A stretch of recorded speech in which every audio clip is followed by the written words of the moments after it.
Muzeu i Lundrimit në hyrje të Shkodrës po merr formën përfundimtare. Objekt ky në kuadër të një investimi që synon të ndërthurë historinë e qytetit me turizmin dhe kulturën.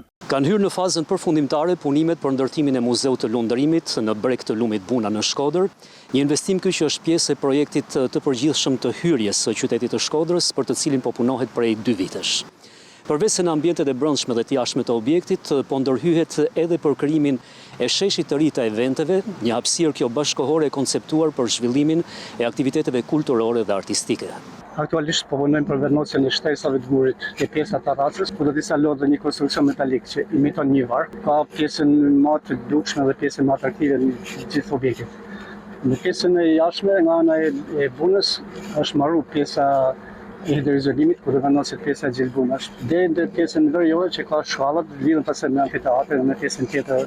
Po punohet në fronte dhe besoj që mëna muajit korrekt përfundon gjitha punimet. Arkitektura e muzeut vlerësohet si unike dhe simbolike. Objekti përbëhet nga 2 volume të vendosura njëra mbi tjetrën, një në formë kodre në pjesën e poshtme dhe një strukturë në formën e një varke pluskuese në pjesën e sipërme, duke reflektuar traditën e hershme të lundrimit në zonën e Shkodrës.